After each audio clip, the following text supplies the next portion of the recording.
जब जेनी ने दरवाज़ा खोला तो वो ये देखकर दंग रह गई कि उसके गेट के बाहर नदी बह रही थी। सामने कुछ भी नहीं था। जैसा वो पहले देखती थी वैसा कुछ भी नहीं, सिर्फ नदी ही थी। ये देखकर उसका सर चकरा गया। वो दाहिने बाएं देखने लगी, कुछ कदम पीछे आई और फिर दौड़कर दूसरी ओर गई। वहाँ से उसने एक खिड़की खोली। खिड़की खोलने पर फिर उसे ये हैरानी हुई देखकर कि खिड़की के उस पार पहाड़ियाँ थीं, लेकिन उसे ठीक से याद था कि वो जहाँ रहती है वहाँ पे ना ही कोई नदी और ना ही कोई पहाड़ी थी। लेकिन वो जो ये देख रही थी वो ये था क्या?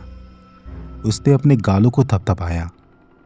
उसने सोचा कि शायद ये कोई सपना है, मगर ये कोई सपना नहीं था, ये हकीकत थी। वो ये सोचने लगी कि आखिर घर से बाहर जाने के लिए उसका दरवाज़ा कहाँ है कि तभी उसके कानों में कुछ आवाज़ें पड़ी, कुछ गुजरते हुए लोगों की आवाज़। उसने झट से पलट कर देखा तो बाहर जाने के लिए एक दरवाज़ा लगा हुआ था। उसे ठीक से याद था कि दरवाज़ा तो यही था, मगर वो उस तरफ था जिस तरफ उसे नदी दिखाई दे रही थी। वो झट से उस दरवाजे की ओर भागी और उस दरवाजे को खोला। जैसे ही उसने दरवाजे को खोला, उसके सामने बिल्कुल वैसा ही दृश्य था जैसा उसने पहले देखा था।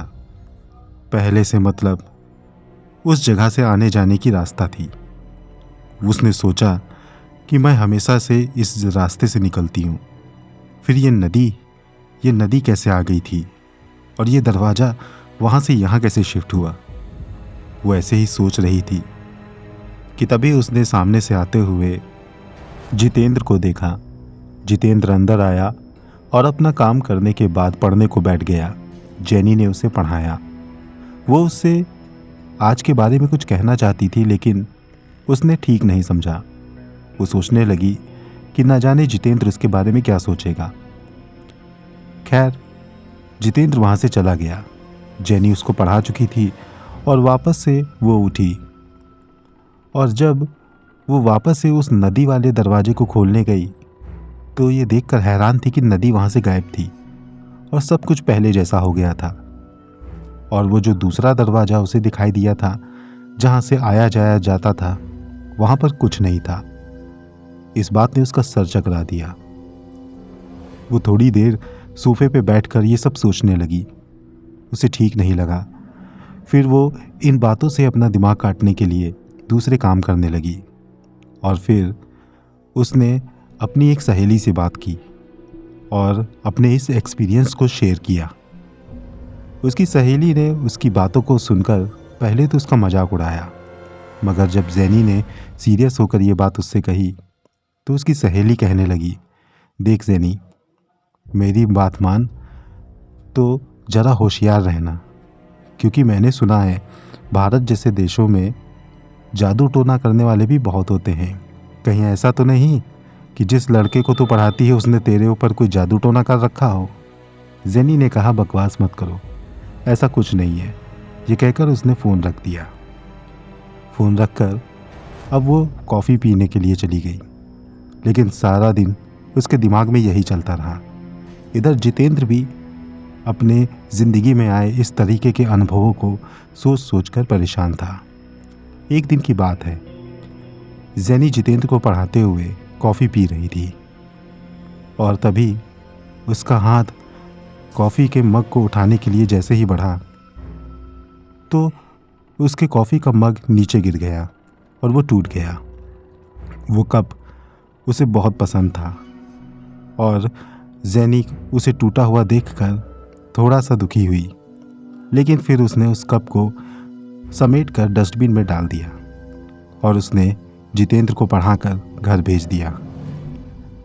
और फिर अगले ही पल जैसे ही वो दूसरा कॉफ़ी बनाने चली, उसने देखा कि वही कप उस किचन में रखा हुआ था। जेनी ये सब देखकर थोड़ा सा परेशान होने लगी थी। उसे अपने दिमाग पर शंका होने लगी थी। उसने ये फैसला किया कि वो कुछ दिन जितेंद्र को छुट्टी दे देगी। लिहाजा दूसरे दिन जब जितेंद्र आया तो जेनी ने उसे छुट्टी दे दी जेनी ने सोचा कि जब वो आराम करेगी तब सब कुछ ठीक हो जाएगा, लेकिन वो ये भूल चुकी थी। ये उसकी भूल थी, क्योंकि अब उसे आराम नहीं मिलने वाला था, बल्कि एक और आश्चर्य उसका इंतजार कर रहा था। दरअसल जब उसने जितेंद्र को 2 दिन की छुट्टी दी और ये सोचा कि वो 2 दिन आराम करेगी, तो वो अपना काम करने लगी और दोपहर को हल्की सी झपकी ली। इधर जितेंद्र भी 2 दिन की छुट्टी सोचकर अपने दूसरे काम करने लगा और फिर वो भी अपने काम करके रात में सोने चला गया। फिर क्या था, अगले दिन जब आँख खुली तो दोनों को ये एहसास हुआ कि 2 दिन का वक्त बीत गया है। ये बात उनसे किसी ने कही नहीं, लेकिन उनको यूँ लगा कि उन्होंने 2 दिन का वक्त बिता लिया है। जितेंद्र जब कैलेंडर देखने आगे बढ़ा तो उसकी शंका बिल्कुल सही साबित हुई और इधर जेनी भी यही कर रही थी। उसे भी लगा कि 2 दिन बहुत जल्दी बीत गए हैं। उसे ये भी लग रहा था कि जैसे आज ही उसने जितेंद्र को छुट्टी दी है और आज ही वो सोई थी। मगर ये सब कुछ बड़ा अजीब था। 2 दिन कैसे बीत गए? 2 दिन की यादें भी कुछ धुंधली धुंधली सी थी। जो उसने जी भी थी या नहीं, उसे नहीं मालूम था। खैर, जितेंद्र पढ़ने के लिए आगे बढ़ा। हमेशा की तरह इस बार भी उसे बदले हुए रास्ते का अनुभव हुआ। ऐसा लगा जिन रास्तों पर वो चल रहा है वो कभी वहाँ पर थे ही नहीं। इस बार तो एक और आश्चर्य उसके सामने था। उसने देखा कि जेनी का घर अब पहले से भी ज़्यादा खूबसूरत था। 1-2 दिन में ये बदलाव नहीं हो सकता था। जितेंद्र थोड़ा सा डरने लगा। वो सोचने लगा कि कहीं जेनी कोई जिन भूत तो नहीं। वो याद करने लगा कि जेनी उसे एक पेड़ के नीचे मिली थी और पेड़ों पर अक्सर भूत और जिन होते हैं। वो ये सोच सोच कर डर रहा था कि तभी उसने देखा कि जेनी ने उसे आते हुए देख लिया। जेनी ने भी उसे अंदर बुलाया और बैठाकर उसे पढ़ाने लगी। जेनी के दिमाग में अपनी सहेली की भी बात गूंज रही थी। वो सोच रही थी कि कहीं ये लड़का उस पर जादू टोना तो नहीं करता, कहीं ब्लैक मैजिक वाली बात सच तो नहीं। और वो भी ये सोचने लगी कि ये लड़का मुझे उस पेड़ के नीचे मिला था और पेड़ों पर तो जिन भूत होते हैं।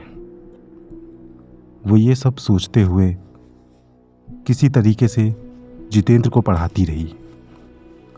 दोनों पढ़ते रहे और फिर जितेंद्र को उसने छुट्टी दे दी। धीरे धीरे समय बीता।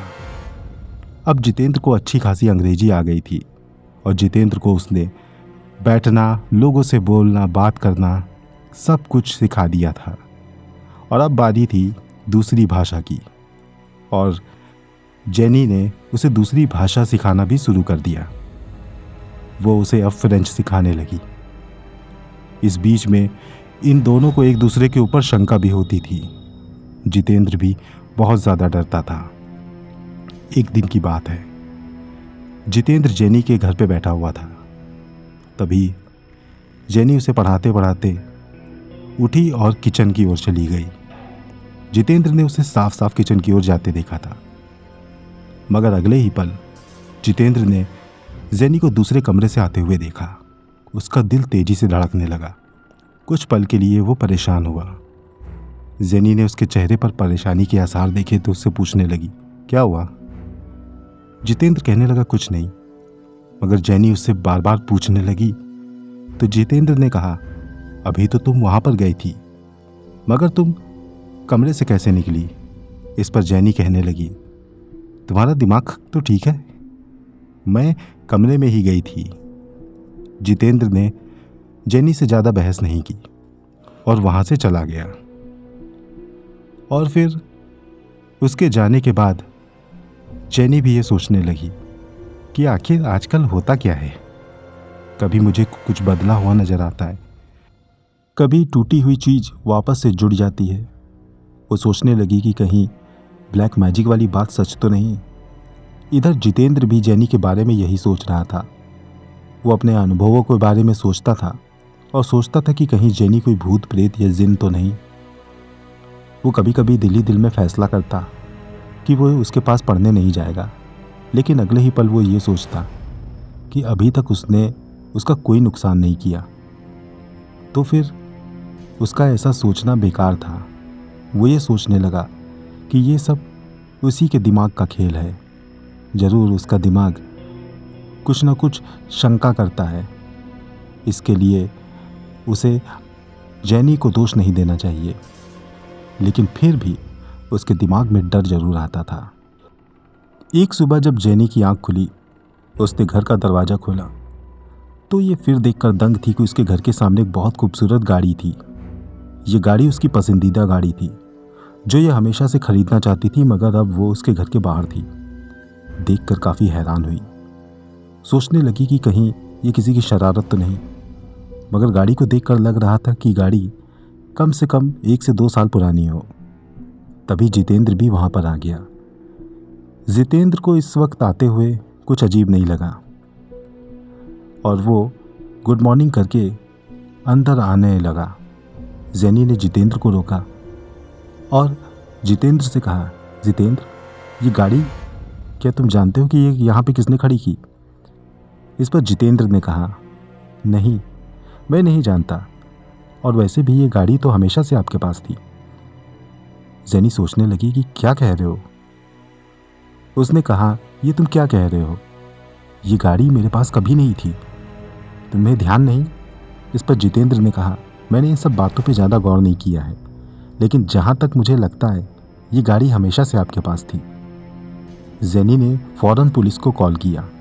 पुलिस आई और जेनी ने पुलिस से यही बताया कि ये गाड़ी कोई उसके घर के बाहर खड़ी कर गया है और ये गाड़ी उसकी नहीं है। पुलिस ने थोड़ी पूछताछ की और फिर उस गाड़ी को लेकर के अपने साथ चली गई और उसके बाद वो अंदर आकर बैठ गई। उसको परेशान देखकर जितेंद्र उससे कहने लगा, जेनी, क्या तुम कुछ परेशान हो? इस पर जेनी ने अपने साथ होने वाले सारे अनुभवों को जितेंद्र से शेयर किया। जितेंद्र भी सुनकर हक्का बक्का था। उसने भी ये सारी बातें जेनी से शेयर की। दोनों अब एक दूसरे से अपनी बातें शेयर कर चुके थे। वो कहने लगे कि आखिर हम लोगों को ये हो क्या रहा है? कहीं ऐसा तो नहीं कि हम लोग जिस पेड़ के नीचे मिले थे, उस पेड़ पे रहने वाली कोई भूतिया शय ही हम लोगों के दिमाग से खेल रही हो? क्योंकि तुमसे मिलने से पहले मुझे कभी ऐसे अनुभव नहीं हुए। इस पर जितेंद्र ने भी यही बात कही। जितेंद्र ने कहा कि हम लोग मिलकर इसका समाधान करेंगे, एक तांत्रिक बाबा के पास जाएंगे। उन लोगों ने यही किया। वो एक तांत्रिक के पास गए। जेनी को इन बातों पर भरोसा नहीं था, मगर जो वो अनुभव कर रही थी उनको सोचकर उसने जितेंद्र की बात को मानने का फैसला किया। वो लोग एक तांत्रिक के पास गए। तांत्रिक से सारी बातें बताई।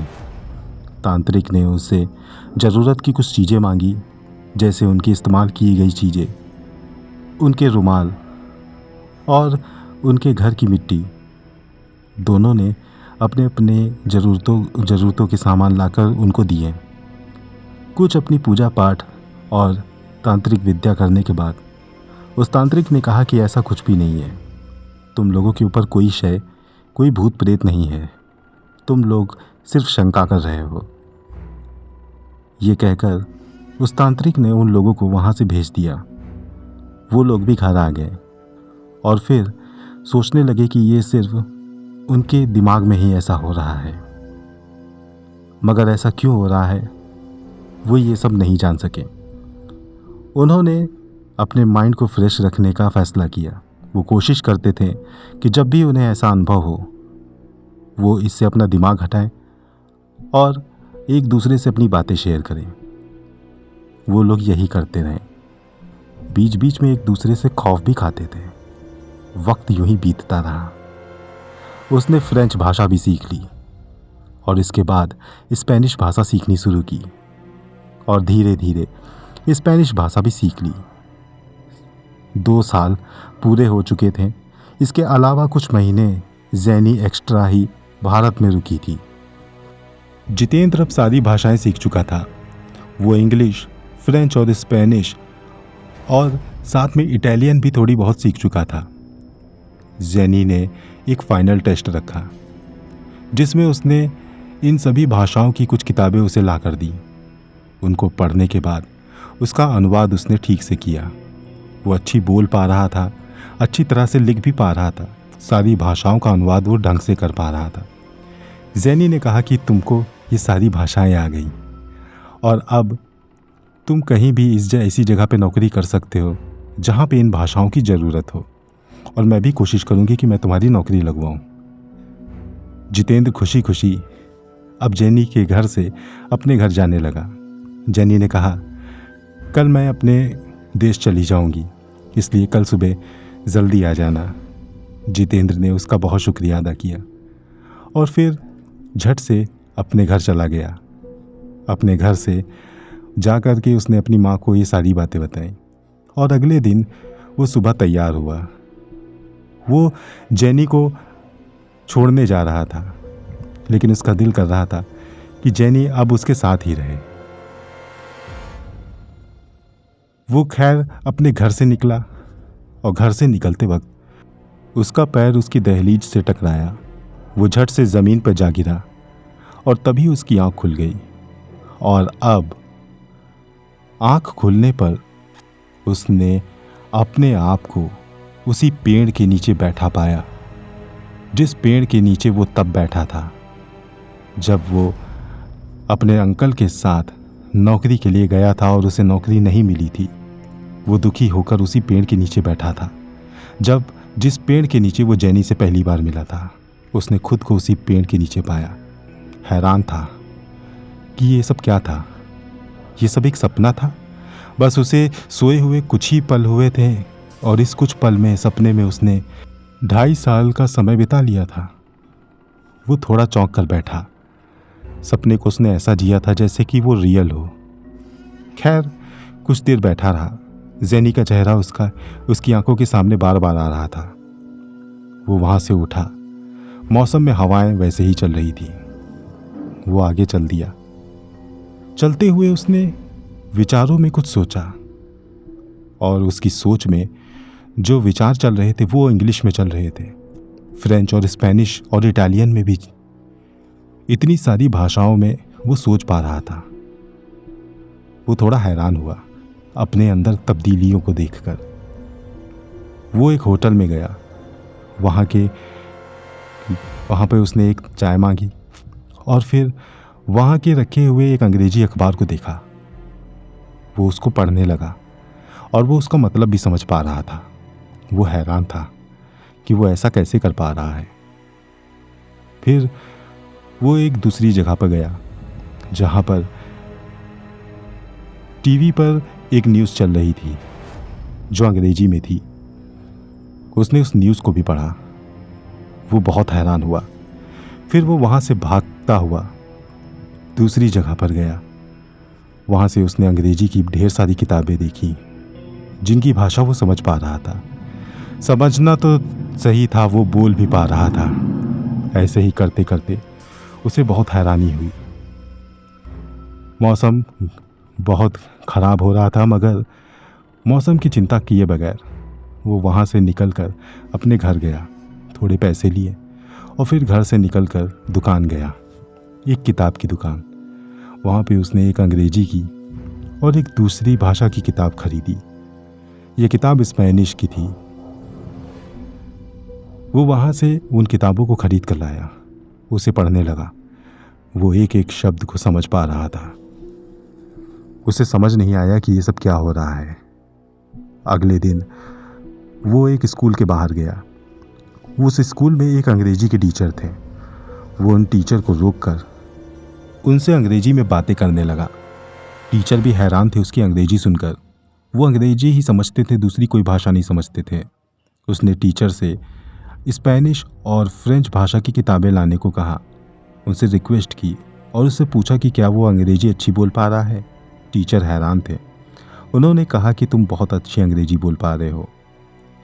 टीचर ने उसके लिए वो किताबें भी ला कर दी।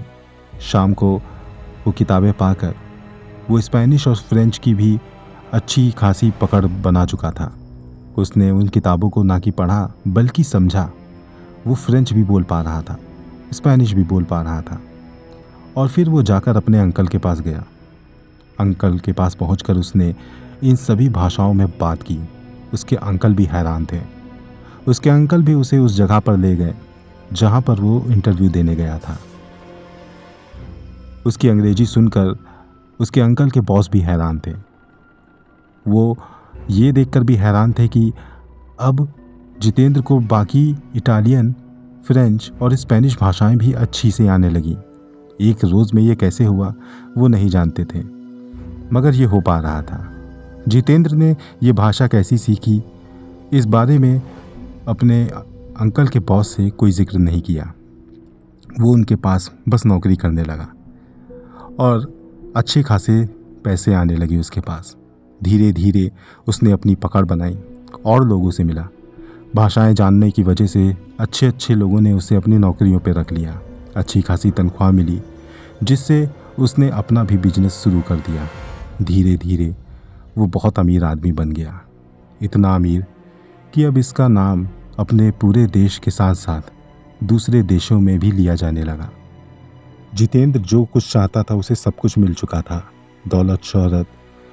लेकिन एक राज जिसका वो पर्दाफाश नहीं कर पाया था कि वो सपने में सीखी गई अंग्रेजी कैसे सही साबित हुई, वो ये नहीं समझ पा रहा था। एक दिन वो अपने कंपनी में अपने कैबिन पे बैठा था, तभी चपरासी आकर बोला, साहब आपसे कोई मिलने आया है। इस पर जितेंद्र ने कहा, कह दो कि थोड़ी देर बाद आए। इस पर चपरासी कहने लगा, साहब कोई लड़की है जो विदेश से आई है और जेनी नाम बता रही अपना। ये सुनकर उसके होश उड़ गए। उसने फ़ौरन उस लड़की को अंदर बुलवाया। जब वो लड़की अंदर आई तो जितेंद्र देखकर हैरान था। ये वही जेनी थी जिसे वो सपने में देखता था। बिल्कुल वैसी ही कदकाठी, वैसी ही आवाज़। ये सब देखकर वो बहुत हैरान हुआ। जेनी भी चलते हुए इसके पास आई और गुड मॉर्निंग बोली और उसके सामने बैठ गई। दोनों हक्के बक्के एक दूसरे को देख रहे थे। कुछ देर खामोशी रही, फिर जितेंद्र ने बोलना शुरू किया, कहिए। इस पर जैनी ने उससे कहा, मैं आपसे एक बात कहना चाहती हूँ। जितेंद्र भी बोला, हाँ हाँ कहिए। जैनी कहने लगी कि आप मुझे गलत मत समझिएगा। जो बात मैं कहने जा रही हूँ उसको सुनकर शायद आपको पता नहीं क्या लगे, मगर मेरा ये कहना ज़रूरी था। और उसके बाद वो लड़की ये बात कहना शुरू करती है। वो कहने लगती है वो सारी बातें जो उसने अनुभव की थी सपने में, जो कुछ भी जितेंद्र के साथ हुआ था, उसको पढ़ाना, उसका मिलना, सब कुछ।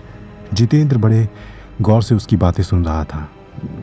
फिर जेनी ने बताया कि आखिरी बार उसने बस सपने में यही देखा कि वो उसको अंग्रेजी सिखा चुकी थी और उसके बाद घर भेजने के बाद जेनी की आंख खुल गई। जितेंद्र ने उससे तारीख पूछी कि ये किस दिन की बात है।